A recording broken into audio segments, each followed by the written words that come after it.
Índice. Prefacio Identidades fracturadas. La informática de la dominación. Las mujeres en el circuito integrado. Cyborgs, un mito de identidad política. Bibliografía. Notas. Las páginas que siguen son un esfuerzo blasfematorio destinado a construir un irónico mito político fiel al feminismo, al socialismo y al materialismo. La blasfemia requiere que una se tome las cosas muy en serio y, para mí, es el mejor referente que puedo adoptar desde las seculares tradiciones religiosas y evangélicas de la política norteamericana, incluido el feminismo socialista.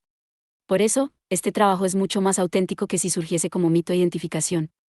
La blasfemia nos protege de la mayoría moral interna y, al mismo tiempo, insiste en la necesidad comunitaria.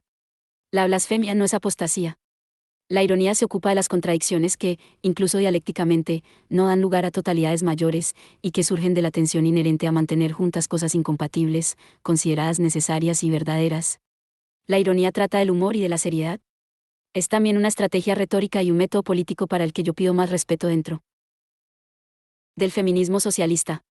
En el centro de mi irónica fe, mi blasfemia es la imagen del cyborg. Un cyborg es un organismo cibernético, un híbrido de máquina y organismo, una criatura de realidad social y también de ficción. La realidad social son nuestras relaciones sociales vividas, nuestra construcción política más importante, un mundo cambiante de ficción. Los movimientos internacionales feministas han construido la experiencia de las mujeres, y, asimismo, han destapado o descubierto este objeto colectivo crucial. Tal experiencia es una ficción y un hecho político de gran importancia. La liberación se basa en la construcción de la conciencia, de la comprensión imaginativa de la opresión y, también, de lo posible. El cyborg es materia de ficción y experiencia viva que cambia lo que importa como experiencia de las mujeres a finales de este siglo. Se trata de una lucha a muerte, pero las fronteras entre ciencia ficción y realidad social son una ilusión óptica. La ciencia ficción contemporánea está llena de cyborgs, criaturas que son simultáneamente animal y máquina, que viven en mundos ambiguamente naturales y artificiales. La medicina moderna está asimismo llena de cyborgs, de acoplamientos entre organismo y máquina, cada uno de ellos concebido como un objeto codificado, en una intimidad y con un poder que no existían en la historia de la sexualidad. El sexo del cyborg restaura algo del hermoso barroquismo reproductor de los helechos e invertebrados, magníficos profilácticos orgánicos contra la heterosexualidad. Su reproducción orgánica no precisa acoplamiento. La producción moderna parece un sueño laboral de colonización de cyborgs que presta avisos idílicos a la pesadilla del taylorismo. La guerra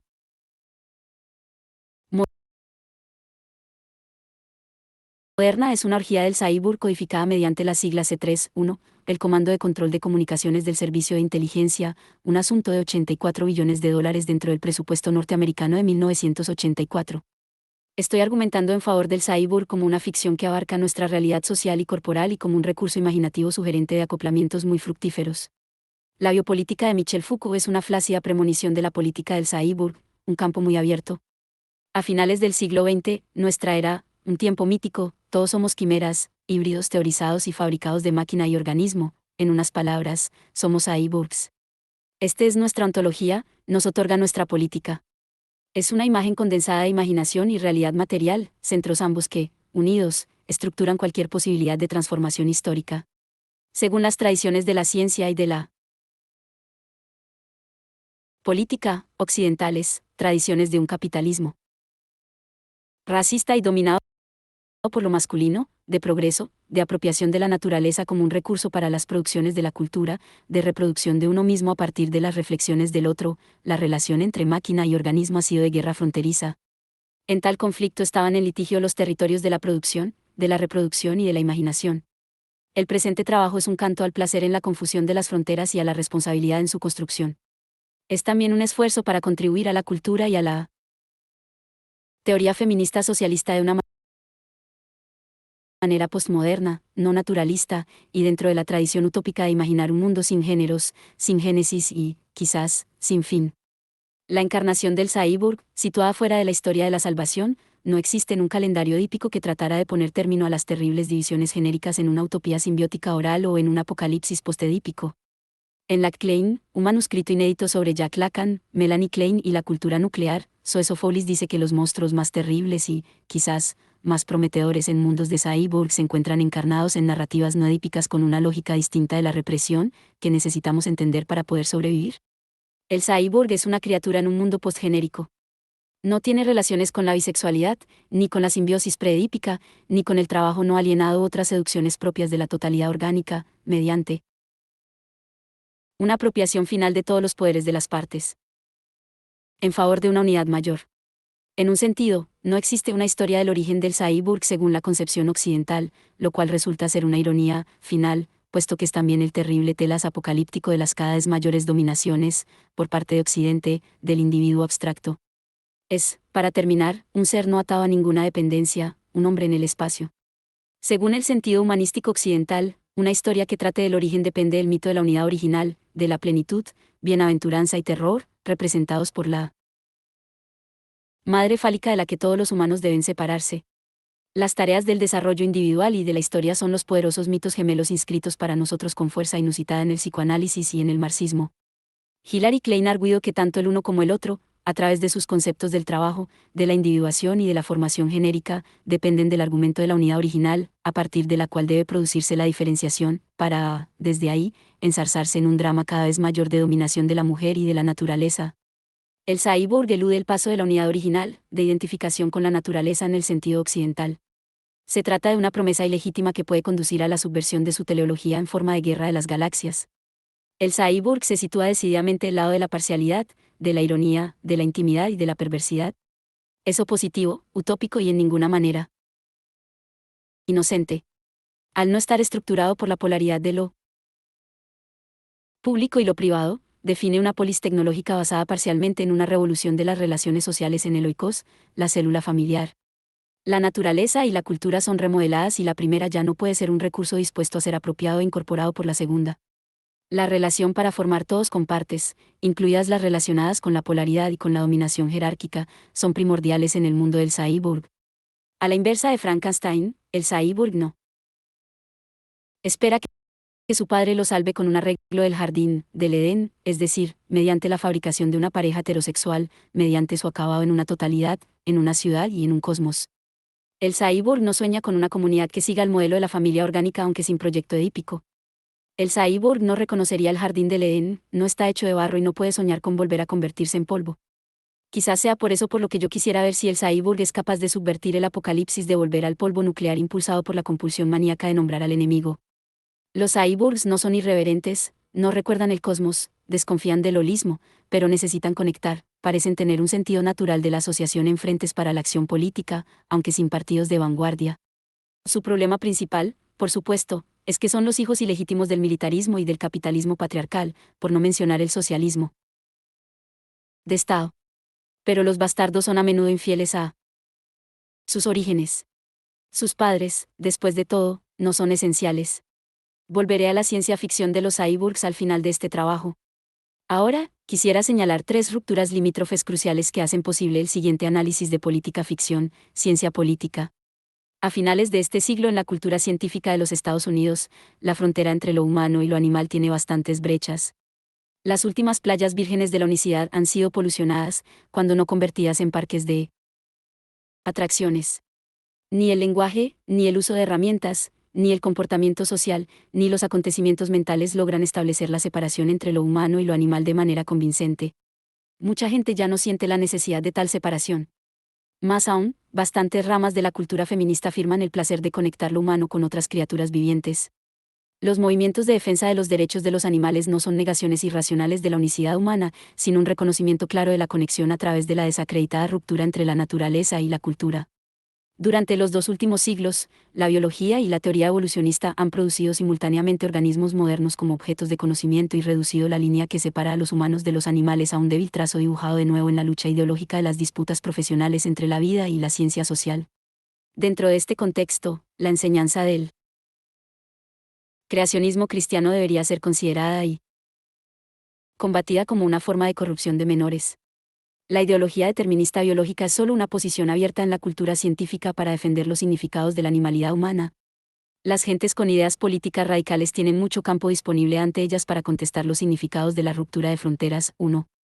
El cyborg aparece mitificado precisamente donde la frontera entre lo animal y lo humano es transgredida. Lejos de señalar una separación de los Vivos entre ellos, los cyborgs señalan apretados acoplamientos inquietantes y placenteros. La bestialidad ha alcanzado un nuevo rango en este ciclo de cambios de pareja. La segunda distinción que hace aguas es la que existe entre organismos, animales, humanos y máquinas. Las máquinas precibernéticas podían estar encantadas, existía siempre en ellas el espectro del fantasma. Tal dualismo estructuraba el diálogo entre el materialismo y el idealismo establecido por una progenie dialéctica, llamada espíritu o historia, según gustos. Pero, básicamente, las máquinas no poseían movimiento por sí mismas, no decidían, no eran autónomas. No podían lograr el sueño humano, sino solo imitarlo. No eran un hombre, un autor de sí mismo, sino una caricatura de ese sueño reproductor masculinista. Pensar lo contrario era algo paranoico. Ahora, ya no estamos tan seguros. Las máquinas de este fin de siglo han convertido en algo ambiguo la diferencia entre lo natural y lo artificial, entre el cuerpo y la mente, entre el desarrollo personal y el planeado desde el exterior y otras muchas distinciones que solían aplicarse a los organismos y a las máquinas. Las nuestras están inquietantemente vivas y, nosotros, aterradoramente inertes. La determinación tecnológica es solo un espacio ideológico abierto para los replanteamientos de las máquinas y de los organismos como textos codificados, a través de los cuales nos adentramos en el juego de escribir y leer el mundo. 2. La textualización de todo en la teoría postestructuralista y postmodernista ha sido condenada por marxistas y feministas socialistas a causa de su desprecio utópico por las relaciones vivas de dominación que se esconden en el juego de la lectura arbitraria. 3. Es verdad que las estrategias postmodernistas, al igual que el mito del cyborg, subvierten miríadas de totalidades orgánicas, por ejemplo, el poema, la cultura primitiva, el organismo biológico, en unas palabras, que la certeza de lo que cuenta como naturaleza, una fuente de introspección y una promesa de inocencia, se halla socavada, ya probablemente sin remedio. La autorización trascendente de interpretación se ha perdido y, con ella, la base ontológica de la epistemología occidental. Pero la alternativa no es el cinismo o la falta de fe, es decir, alguna versión de la existencia abstracta como los informes del determinismo tecnológico que muestran la destrucción del hombre por la máquina o la acción política significativa a través del texto. Lo que vayan a ser los cyborgs es una interrogación radical. Las respuestas son un asunto de vida o muerte. Tanto los chimpancés como los artefactos poseen su propia política. ¿Por qué no nosotros? Deval 1982, Winar 1980. La tercera distinción se desprende de la segunda, los límites entre lo físico y lo no físico son muy imprecisos para nosotros. Los libros populares de física sobre las consecuencias de la teoría cuántica y el principio de indeterminación son una especie de equivalente científico popular de las novelas de Arlequín, en tanto que señal de un cambio radical en la heterosexualidad blanca en los Estados Unidos. Se equivocan, pero tratan del asunto clave. Las máquinas modernas son la quinta esencia de los aparatos microelectrónicos, están en todas partes, pero son invisibles. La maquinaria moderna es un advenedizo Dios irreverente que se burla de la ubicuidad y de la espiritualidad del Padre. El chip de silicio es una superficie para escribir, está diseñado a una escala molecular solo perturbada por el ruido atómico, la interferencia final de las partituras nucleares. La escritura, el poder y la tecnología son viejos compañeros de viaje en las historias occidentales del origen de la civilización, pero la miniaturización ha cambiado nuestra experiencia del mecanismo. La miniaturización se ha convertido en algo relacionado con el poder, lo pequeño es más peligroso que maravilloso, como sucede con los misiles. Comparemos los aparatos de televisión de los años 50 o las cámaras fotográficas de los 70 con las pantallas televisivas que se atan a la muñeca a la manera de un reloj o con las manejables videocámaras actuales. Nuestras mejores máquinas están hechas de rayos de sol, son ligeras y limpias, porque no son más que señales, ondas electromagnéticas, una sección de un espectro, son eminentemente portátiles, móviles, algo que produce un inmenso dolor humano en Detroit o en Singapur. La gente, a la vez material y opaca, dista mucho de ser tan fluida. Los cyborgs son éter, quinta esencia. La ubicuidad y la invisibilidad de los cyborgs son la causa de que estas máquinas sean tan mortíferas. Políticamente son tan difíciles de ver como materialmente. Están relacionadas con la conciencia o con su simulación. 4. Son significantes flotantes que se desplazan en camiones a través de Europa, bloqueados más efectivamente por las brujerías de las desplazadas y poco naturales mujeres Greenham, que leen los hilos de araña del poder inherentes al cyborg, que por el trabajo militante de las viejas políticas masculinas, cuyos votantes naturales necesitan puestos de trabajo relacionados con el armamento. En última instancia, la ciencia, más dura, trata del reino de la mayor confusión de fronteras, el reino de los puros números, del puro espíritu, C3.1, es decir, la criptografía y el mantenimiento de secretos poderosos. Las nuevas máquinas son limpias y ligeras, y sus artífices, devotos del sol que están llevando a cabo una revolución científica asociada con el sueño nocturno de la sociedad postindustrial. Las enfermedades evocadas por estas limpias máquinas no son más que los minúsculos cambios en el código de un antígeno en el sistema inmunitario, no más que la experiencia del estrés. Los ágiles dedos de las mujeres orientales, la vieja fascinación de las muchachas victorianas anglosajonas por las casitas de muñecas y la atención forzada de las mujeres hacia lo pequeño toman una nueva dimensión en este mundo. Pudiera ser que apareciese una Alicia Cyborg que tuviera en cuenta estas nuevas dimensiones. Y que, irónicamente, no fuese otra que la poco natural mujer cyborg que fabrica chips en Asia y que practica el baile en espiral, 5, en la cárcel de Santa Rita, cuyas unidades construidas darán lugar a eficaces estrategias opositivas. Así, el mito de mi cyborg trata de fronteras transgredidas, de fusiones poderosas y de posibilidades peligrosas que gentes progresistas pueden explorar como parte de un necesario trabajo político. Una de mis premisas es que la mayoría de los socialistas norteamericanos y de las feministas ven profundos dualismos entre mente y cuerpo, animal y máquina, idealismo y materialismo en las prácticas sociales, formulaciones simbólicas y artefactos físicos asociados con la alta tecnología y con la cultura científica. Desde One Dimensional Man, El hombre unidimensional, Marcuse, 1964, hasta The Death of Nature, La muerte de la naturaleza, Merchant, 1980, los recursos analíticos desarrollados por progresistas han insistido en el necesario dominio de las técnicas y han hecho hincapié en un imaginado cuerpo orgánico que integre nuestra resistencia. Otra de mis premisas es que la necesidad de unidad de la gente que trata de resistir la intensificación universal del dominio no ha sido nunca tan aguda como ahora. Pero una desviación ligeramente perversa en la perspectiva podría permitirnos luchar mejor por significados, así como por otras formas de poder y de placer en las sociedades tecnológicas.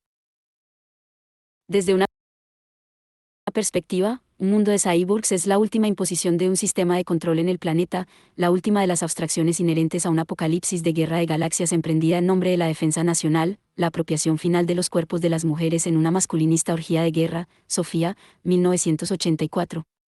Desde otra perspectiva, un mundo así podría tratar de realidades sociales y corporales vividas en las que la gente no tiene miedo de su parentesco con animales y máquinas ni de identidades permanentemente parciales ni de puntos de vista contradictorios.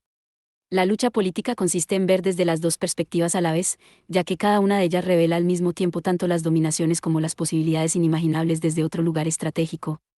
La visión única produce peores ilusiones que la doble o que monstruos de muchas cabezas. Las unidades ciborgánicas son monstruosas e ilegítimas. En nuestras presentes circunstancias políticas, difícilmente podríamos esperar mitos más poderosos de resistencia y de reacoplamiento. Me gusta imaginar a LAG, Live Minority Action Group, como una especie de sociedad cyborg dedicada a convertir de manera realista los laboratorios que encarnan y vomitan con más ímpetu las herramientas del apocalipsis tecnológico, dedicadas a construir una forma política que trate de mantener juntos a brujas, ingenieros, ancianos, perversos, cristianos, madres y leninistas durante el tiempo necesario para desarmar al Estado. Fisión imposible es el nombre del grupo afín en mi pueblo, afinidad, relación no por lazos de sangre, sino por elección, atracción de un grupo químico nuclear por otro, avidez. 6. Identidades fracturadas. Se ha convertido en algo difícil calificar el feminismo